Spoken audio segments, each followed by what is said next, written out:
Lorsque l'on entend cette mélodie, on pense aux plus grands de l'humour. Mais dans l'ombre de ces grands noms se cachent plusieurs jeunes humoristes ambitieux.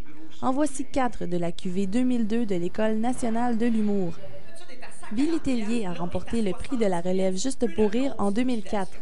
Alexandre Barrette anime les mercredis Juste pour rire à Montréal depuis 1 an et demi. Philippe Laprise anime les mardis de l'humour au Cosmo à Gatineau.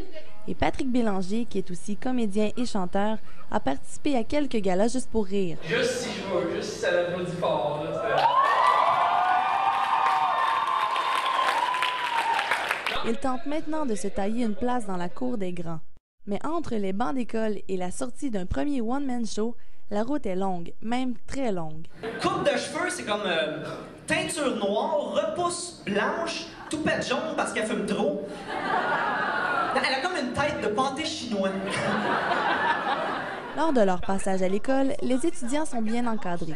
Par contre, la réalité du marché autonome est beaucoup plus ardue. Ils nous lâchent lousse aussi d'un certain côté. Ils ne peuvent pas nous booker des contrats à chaque semaine. C'est une école, c'est pas un gérant ou un booker. Donc, il faut qu'on fasse une bonne partie soi-même du travail quand tu n'as pas de gérant dans certaines écoles. Le taux de placement des finissants de l'école est difficile à déterminer puisque la dernière étude remonte à quelques années déjà. Il y avait 75% des finissants humoristes qui faisaient de l'humour. Et il y en avait les 2/3 dont c'était le gagne-pain, c'était leur métier officiellement. Qu'ont en commun le singe, le chien et le castor? Ils vendent tous des cellulaires. Faire partie de la relève a ses bons côtés, comme la participation au festival Juste pour rire, mais il y a aussi l'envers de la médaille. Les anciens étudiants ont dû faire face à quelques problèmes auxquels ils ne s'attendaient pas. Je dirais les groupies. Non. Mais le fait, en fait, une mini PME, faut que tu gardes des factures, les impôts, c'est ça. Le côté paperasse, là, j'ai fait rien, OK. là, je me suis dit que les voisins pensent que je suis gay, là! Les shows de l'École de l'humour, on en a 3 par année. C'est des shows top qualité là, au niveau du contexte. C'était au Club Soda, une salle professionnelle, de l'éclairage, du son professionnel, un public qui est ultra généreux parce que c'est du monde souvent qui viennent, ils savent que c'est un show de l'École de l'humour, fait qu'ils viennent, c'est le contexte idéal. T'sais. Et sinon, la réalité, c'est pas ça. La réalité, c'est les bars. J'ai fait des shows dans une prison, à la base militaire de Valcartier, dans des écoles secondaires, dans des petits parties de bureaux. Pas de micro, pas d'éclairage, pas de scène.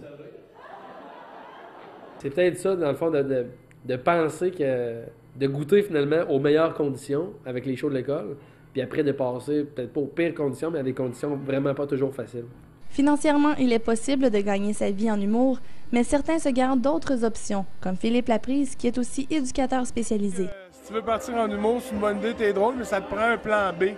Et mon plan B était ça, parce que j'aime bien ça, travailler là-dedans. Puis c'est par choix, parce que je me disais, tant qu'à faire 2 jobs à 8$, pourquoi j'en ferais pas une à 20$? Malgré tout, les jeunes humoristes de la relève caressent tous le même rêve, être reconnus pour leur humour. C'est le but, mais moi, ça sera pas juste des jokes, je vois une espèce de show hybride de musique, humour. Moi, à chaque fois que je prends l'autobus, honnêtement, je m'assois tout le temps au fond de l'autobus. Je garde en permanence mon bras sur la corde, OK? Puis là, je regarde tout le monde dans l'autobus. Puis quand je vois que quelqu'un lève son bras pour tirer à la corde, j'attends qu'il soit rendu à côté. Puis là, je tire juste avant lui. Je sais pas, je veux qu'il sente que même dans les petites choses, il arrive deuxième.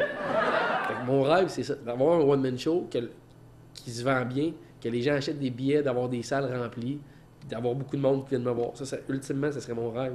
Je capoterais. Moi, je vais être un humoriste toute ma vie, mais peut-être que je serai pas un humoriste connu, je vais être éducateur humoriste.